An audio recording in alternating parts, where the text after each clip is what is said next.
Good morning. I am Jhon Christopher B. Anticamara, and this is my research presentation entitled International Convention on the Elimination of All Forms of Racial Discrimination. I am from BS Criminal Justice Education Section A. So this is my background of the study or my introduction. Every human being is entitled with their own rights since before racial discrimination has become prominent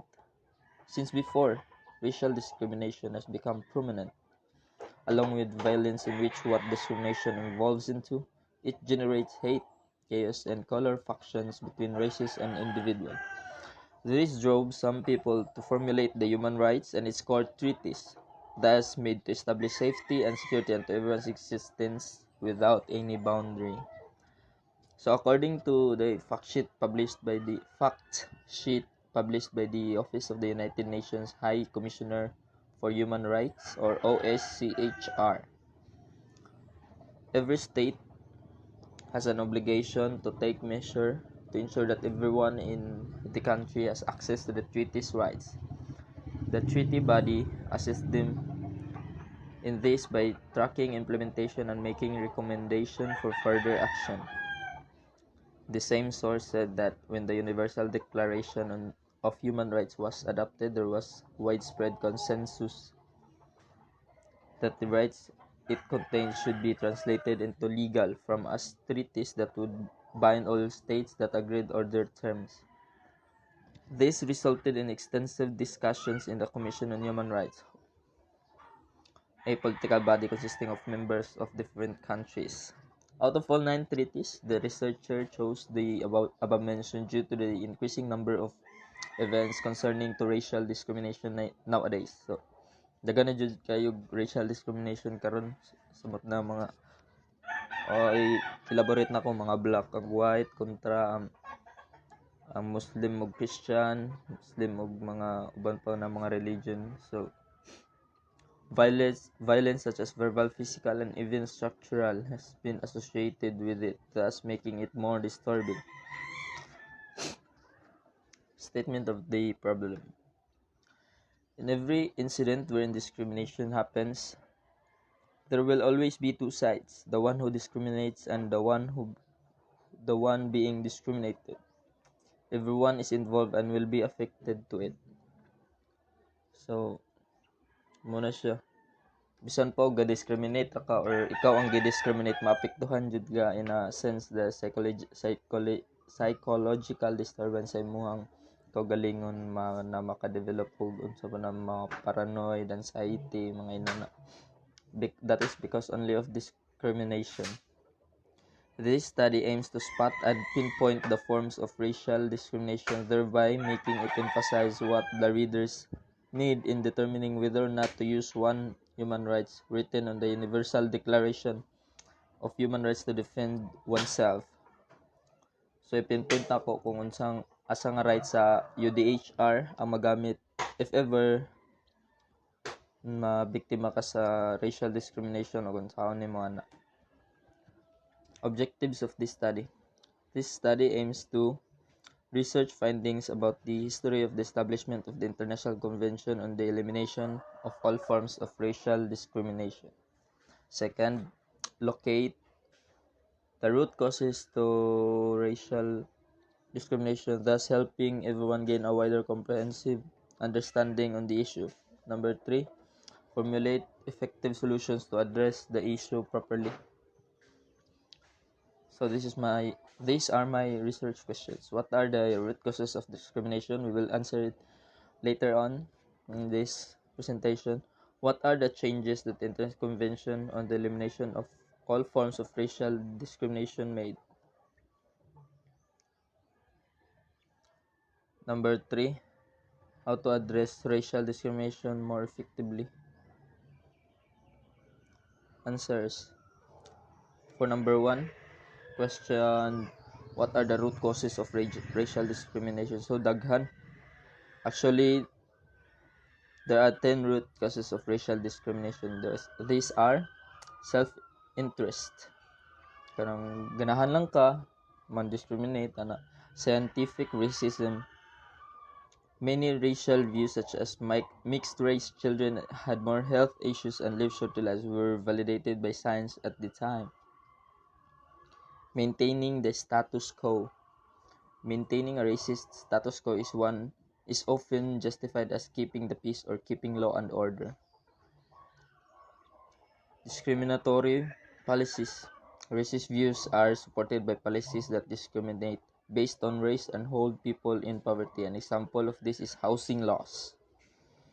Good people who don't challenge racism. Media presentation. So daghan Japon mahitabo nga racism sa media. Most especially sa social media, which is Facebook or Twitter, which is already toxic compared sa una. Living in an echo chamber. Failing to recognize racism in oneself. Quick judgment. So, kung diretso ra dayon ka, la, itom, negro, ano, ni, salbahis ni, ano, negro ka itom. Na mga stereotypes, bantog mo kuanta. Quick judge dayon. Casting blame. Number 2, questioned, what are the changes that the International Convention on the Elimination of All Forms of Racial Discrimination? So, CERD is a 1965 Universal Convention on Human Rights. In 1969, the United Kingdom decided to implement CERD in order to eliminate all types of racial discrimination. So, mano siya ang mga changes ang nakuan nahimo. So, question number 3, how to address racial discrimination more effectively? So actually this is a subjective question. So, for me, racial discrimination is a problem that has long been overlooked. Silence has proved to be lethal, rendering us complicit in the oppressive system. Both the preamble of the Charter of the United Nations and the 1948 Universal UDHR proclaimed that the right of everyone to enjoy all human rights and fundamental freedoms without distinction to race, color, or national origin. So, dapat dili na jud ta mag-discriminate. Mag-start ta sa tong kagalingon para dili na mo spread ang, I can call it, virus. Thank you. If you have any question, by the way, you can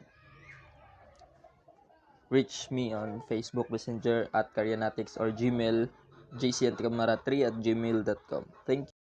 Good morning, ma'am. I am Jhon Christopher B. Anticamara from BS CJE Section A, and I will be presenting my research today entitled 3 Historic Events of the Evolution of Human Rights Law that Form our Human Rights Law Today. Background of the study.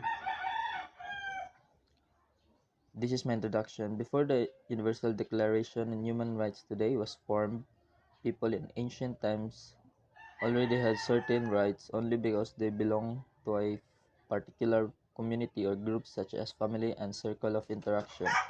So, originally, people had rights only because they were a member of a community such as family at first. Pero after defeating Babylon on 539 BC, Cyrus the Great did something entirely unexpected. He freed all the slaves and permitted them to return home. He also said that people should be able to choose their own religion. So that was the first event that happened on the evolution of human rights. The first human rights declaration in history is the Cyrus Cylinder, a clay tablet containing his statements. So, okay. The Magna Carta, 1215, the English Bill of Rights on 1689, the French Declaration of Human Rights of Man and Citizen, and the United States Constitution and Bill of Rights, 1791, are written predecessors of many of today's human rights documents. However, many of these documents excluded women, persons of color, and representatives of certain social, religious, economic, and political classes when they were first translated into policy. Oppressed citizens all over the world have used the values expressed in this document back to revolution that claimed the right to self-determination. And that was how the evolution of human rights started. So, okay. Big concept. The first human rights declaration in history is the Cyrus Cylinder, a clay tablet containing his rights statement. So, kini si Cyrus the Great, isa siya ka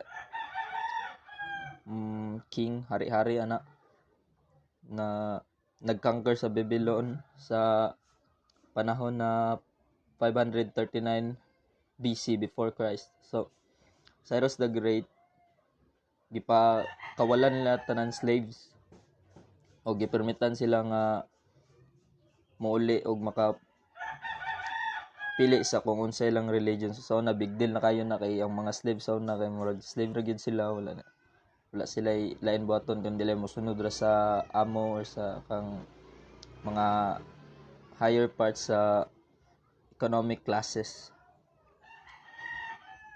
So man siya ang Cyrus Cylinder clay tablet. Pinakauna nga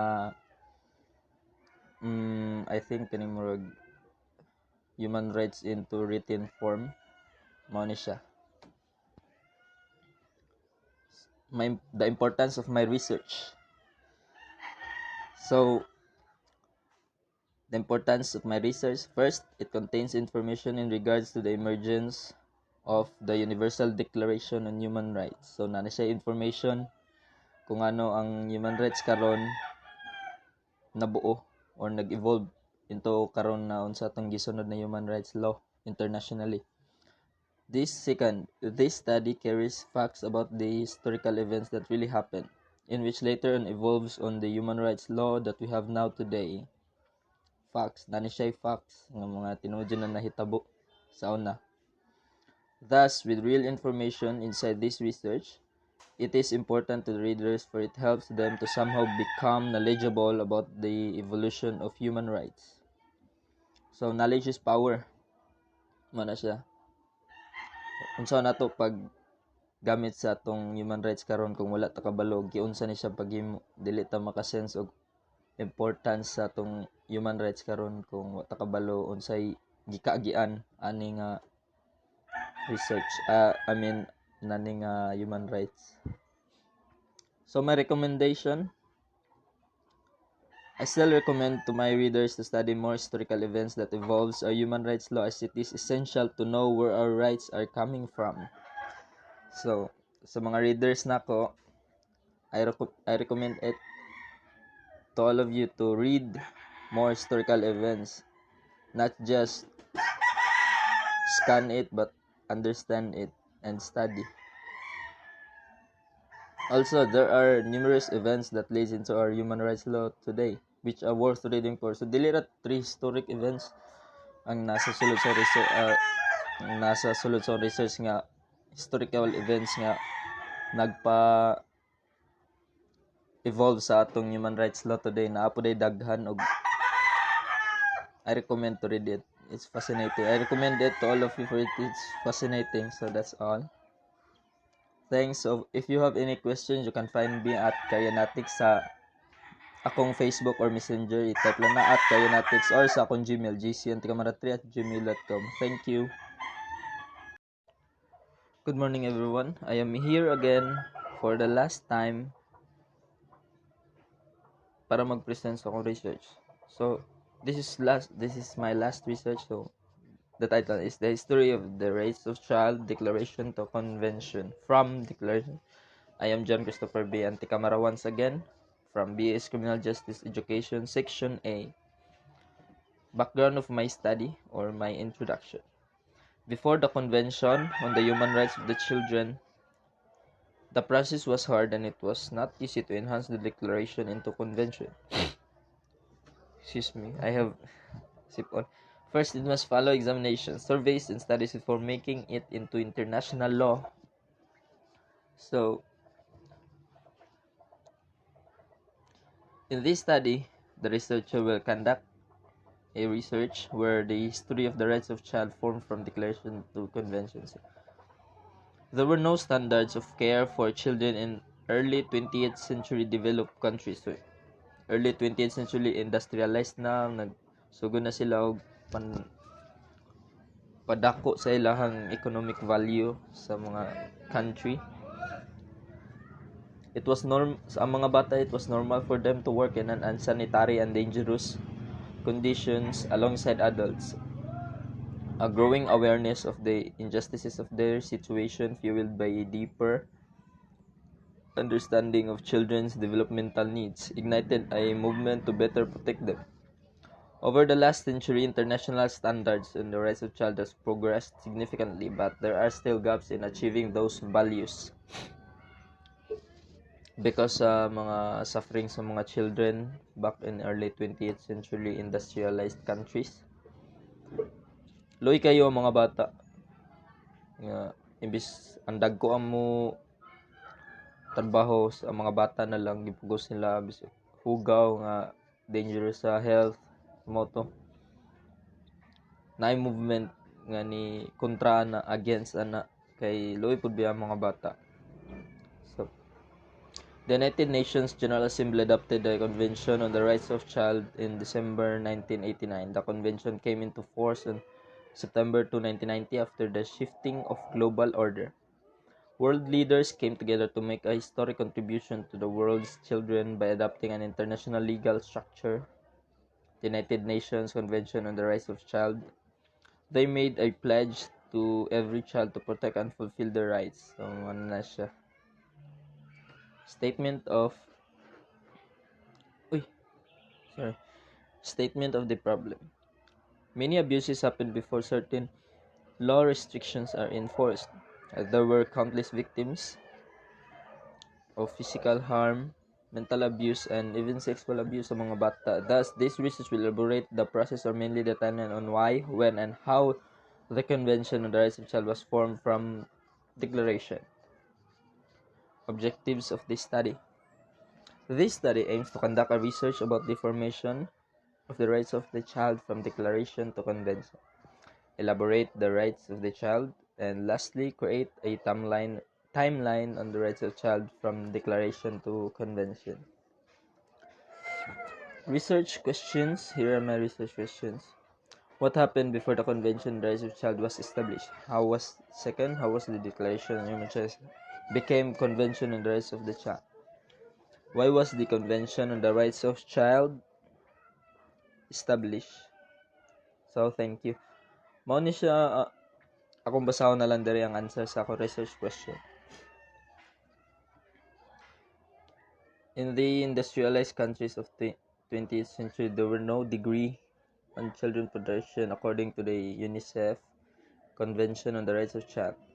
The underage children will commonly work alongside the adults in unsanitary and unsafe conditions, increasing awareness for their situation, fueled by a greater understanding of children's developmental needs, triggered a campaign to better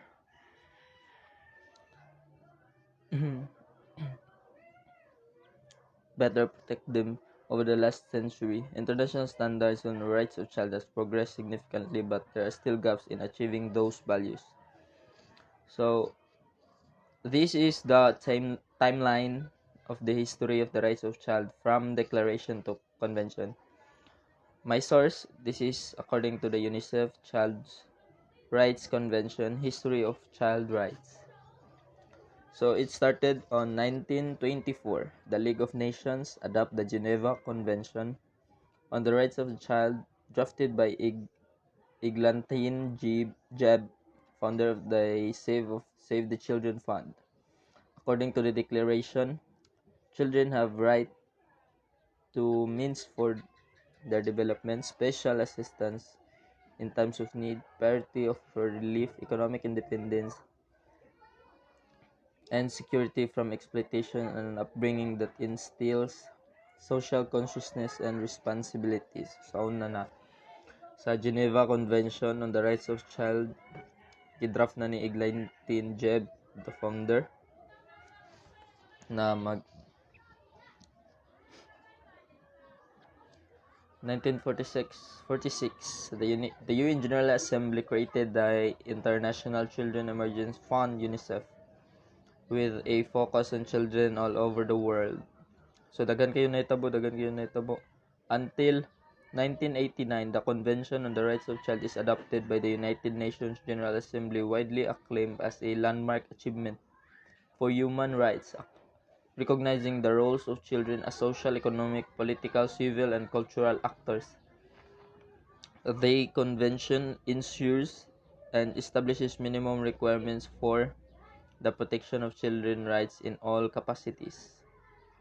So, that's all. Thank you. For further questions, you can reach me on Messenger or Facebook account at Karyanatics. Just search it. Or you can reach me through Gmail at jcanticamara3@gmail.com. Thank you. I hope you learned something.